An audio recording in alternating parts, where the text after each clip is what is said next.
This week, I'm touching on Infernal, a game that has an interesting premise but happens to fall short. It starts off strong enough, but the flaws with the game make it start to become a repetitive mess. Let me start from the beginning. You play as a dude named Ryan Lennox. He used to work for the good side, but for some reason he now has a hit against him. So he turns to the dark side in order to take revenge against the light side, even though the exact reason of his hunt is never really known.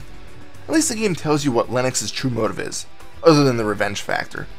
He's to snoop around the bases of Etherlight and see what they're up to. You'll eventually find out that the light side is working on a device that will control the minds of every human being. Of course, Lucius Black, the Abyss's master and the employer of Ryan, doesn't want that, so he wants Lennox to steal it for him. All of this takes place in 5 missions. Some of them are longer than others. More explicitly, missions 4 and 5 are fairly short, whereas the first drags on forever. They take place in environments ranging from a large hidden monastery to a secret base in a lush forest. This is one of the great things about Infernal. The graphics are simply gorgeous. The atmosphere is heavily detailed and everything just feels like it should. Water shimmers, snow can be blinding, and buildings have a ton of furnishings and even security systems to make everything feel believable. Blow up boxes and see shrapnel fly around. Same goes for shooting books. The same level of detail goes into the models. Ryan Lennox has intricate tribal tattoos on him that give him his infernal powers. When he uses secondary hellish blasts, they'll light up and his right arm starts to glow. When you wear your enemy's cloak, it just looks great. If anything, seeing the graphics is the best part of the game. But the problem is that the gameplay doesn't match up in greatness. When you get down to it, Infernal is just a mundane shooter. It didn't have to be, but some design choices mar the game's potential. Let's start from the top. The shooting itself isn't too bad. It takes some getting used to because the crosshair is a bit near the top of the screen. I'm still used to the center of the screen crosshair, but after a while, it's simple to use. Anyway, the game is smooth, so aiming isn't the problem, even though some enemies move so erratically that it's actually hard to hit them. Not to mention that if you use your infernal powers with an automatic weapon like the carbine or assault rifle, the recoil hits harder than normal. Often, you may just want to stick with the pistols just because they're more accurate. Machine guns have a high firing rate, but lack true damage and accuracy. But that's not the issue. The combat is fine, and it can be fast-paced. The issue arises when you're replenishing your health or ammo. You can find it in cabinets and stuff like that. But more commonly, you'll be approaching your fallen foes and holding down the E key to rob them of their life and ammo. It's this piece that can ruin the flow of the game. It would be fine if you could just run and gun, walk over ammo to pick it up when your enemies drop it, and maybe just use this E ability to take health when needed. Instead, you'll probably be absorbing corpses almost every chance, because damage is inevitable. So your typical room goes like this. Enter room, kill enemies in about a minute, spend 2 minutes grabbing ammo and health. Repeat. This shit gets old quick, and as I already mentioned, it totally messes up the pace of the game when you need to constantly stop. Also, it wouldn't be so bad if you immediately grabbed health and ammo when pressing E, but instead you need to wait about 2 seconds while Lennox absorbs them. This is what really slows down the game. In addition to this, you'll probably be doing a lot of quick saving. The game isn't impossible, but there are times where you'll be frustrated due to the aggressiveness of the enemies. Checkpoints are few and far between, usually limited to 2 or 3 per stage. If you don't quick save, you may be running around, die, and have to repeat a half an hour's worth of progress. So in addition to the shoot, replenish, continue, you might want to throw in a quick save after every cleared room. Because of this rhythm, the action starts to get thrown to the back. It's really sad because the gunfights are actually fun. At least, they are in the beginning, but near the middle of the game, it starts to get boring because other than the rare new enemy or gun, it's always the same.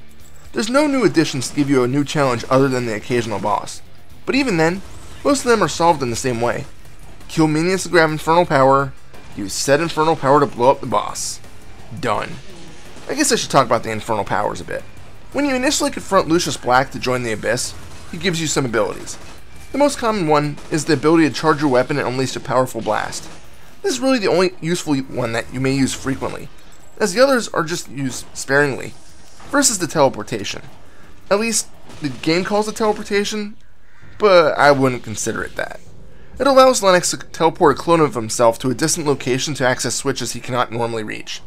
After a few seconds, the clone defuses and regains control of Lennox again. This is only used when trying to unlock secure doors and the panels or levers are out of reach. Eventually, you will get access to a stronger teleportation, where you can project 2 and then 3 copies of yourself. But the 3 clone version is only ever used once. In addition, you get access to an ability that is called item teleportation in-game, but in reality, it's just telekinesis. Again, it's not used often, and after the chapter you obtain it in, I don't think it's ever really used again. It's really a shame, as you could have had a lot of fun with these abilities in combat if done right. Instead, you're limited to using them only as puzzle solutions. If you ask me, that's pretty lame. Could you imagine teleporting behind an enemy for more than 3 or 4 seconds that you get, taking a grenade from their belt with the telekinesis, and throwing it at them? Now, that would have made the game much more fun. Let me just say that you can teleport in battle, but you don't get access to Ryan's solid self, so he's then just a sitting duck, making it very dangerous. You get access to something called Infernal Vision as well. It's not as cool as it sounds, trust me. It turns the screen black and white, highlights all enemies as blue, and shows unseen mana and health pools. You can then take the pools in order to recharge the appropriate stat. These pools are invisible to the naked eye, but it's not really often that you'll need to use them. And think about it. When you were told that you get infernal powers, doesn't that sound badass? I know it did to me. Then you find out that you get access to some dumb shit item moving skill and a very short range teleport that, when you get down to it, doesn't really do shit. These dark powers aren't as cool as they sound. Let's back up a bit to the ammo. When acquiring it, there's something that just doesn't make sense. When you pick up ammo, you'll occasionally get a different amount in your magazine. For example, you may have 12 bullets remaining in the clip with a maximum of 30.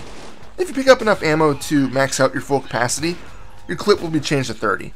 This makes sense, because you might just chuck the old clip out of the gun and never pick it up again. However, let's say that you still have 12 bullets left, and then you pick up another 20 rounds, but it doesn't max out your capacity. Your clip might go from those 12 bullets to 19. How the hell does that work? It's not like you're reloading your weapon, you're just adding ammo to your pool. It doesn't always go up. There was a time that I was playing that I recall having 16 bullets remaining, picking up ammo and finding that the clip only carried 14 now. That really made me scratch my head. In addition to this ammo conundrum, your weapons are useful, but not as much as they should be. More accurately, the carbine rifle and submachine gun have scopes attached to them, but you can't use them. This makes no sense because you get access to a sniper rifle that you can scope in. So, why can't I use the scopes on the other guns? It would have made the game a bit better, because if you try to fight long distance without the sniper rifle, it can be a trying affair. For the majority of the game, you're running solo, with only the intermittent support by your Etherlight contact, Barbara. She's usually helping behind the scenes, creating diversions and overriding security systems. However, in the final mission, you're stuck with her by your side, and by the time the level is nearing its end, you'll be wanting to put a bullet through her. She's very annoying, constantly saying things like, hurry up, or I got your back, and even, I'm getting hit and need help. I almost started yelling at the screen at one point when she said, I've got your back, and then, you don't look so good. Well, no shit, maybe if you had my back, maybe I wouldn't be so hurt. Shoot better, damn it. She keeps repeating the same 5 things over and over. You'll probably go crazy if you can't mute her. The part that makes the game even more boring is that the story is just confusing. First you're told that there's a battle between good and evil, or Etherlight and Abyss. Then you're told that the angels are working on a way to take over the minds of mortals to make them all good. Lex eventually says in essence that God won't let them. But then you're given a line by an angel higher-up saying that every 1,000 years God falls asleep. Wait, what? So you're meaning to tell me that the ruler of the universe falls asleep once every 1,000 years, and that the angels are going to essentially take over the human race during this short time frame? What about when God wakes up? To me, that sounds like there'd be a real hell to pay if the Almighty wakes up and finds that ones in heaven have decided to make everyone inherently good. Anyway, I always thought that they were supposed to be angels and demons, but that would mean that afterlife isn't eternal, as Ryan is constantly killing angels. Are those angels reincarnated after they perish? You never know. But I thought about it some more after I finished the game and realized, what if these aren't angels and demons but instead just humans that are extremely good or extremely bad? I don't believe this theory, but it's still a possibility. Hell, it might just be a battle between Christians and Satanists for all I know. I think the real explanation is angels versus demons, but it's definitely debatable. Regardless on which theory you believe in, these angels seem to be crossing the line between good and evil. I can understand their motives, but that would then be mind control. And somehow, I don't think the big man upstairs would be happy with that.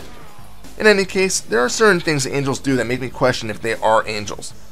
The biggest thing is one of the lieutenants in the Etherlight army curses you out during the boss battle. Miss Nipples here brings out the twin rocket launchers and takes the Lord's name in vain. Now, I'm not the most religious person in the world, but that's something even I don't do. So to hear an angel say that, that's another head-scratching moment. Fast forward to the end of the game. After going down a huge spiral staircase in what can be considered the most mundane, repetitive shooting segment of the game, you'll have to fight 2 bosses. In case you want to play this game, I won't spoil it, but the ending is so subpar that it's really not even worth having it. It's about 30 seconds of pure crap. It leaves open so many things that you're just going to throw your hands up in the air in bewilderment and walk away. Or maybe that's just me. And then we come to the voice acting. It's not the worst I've ever heard, but other than Lennox, there's often little emotion spoken in their lines. The only example I need to point out is the final boss, Carlos. He's supposed to be some sort of higher-up angel general or something, so you'd expect there to be some heavy age involved. He does look the part with the age, but he talks like a teenager. I planned on making you my second in command, but no, you chose to betray Etherlight. What the deuce is up with that? Finally, let me talk about the music. It's another strong point of the game. When you get into battles, a heavy riff starts to play. Unfortunately, like much of the game, this gets repetitive, although the songs do change in every mission. The best part is actually the main menu music. When you get down to it, Infernal isn't bad, but it's also not good. It's a classic example of graphics don't make a game good. Gameplay does. And although it's not horrible, the gameplay is just too repetitive to be any fun. Add in a subpar story that's just confusing, some pacing issues, and you just might want to pass this one up for a better action game. Hell, if you want to play a game like this with good versus evil elements, play Painkiller.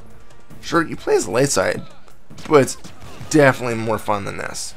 Final score? 5 out of 10. This is Reaper. See me on Facebook, facebook.com/ReapersReviews. Happy fragging.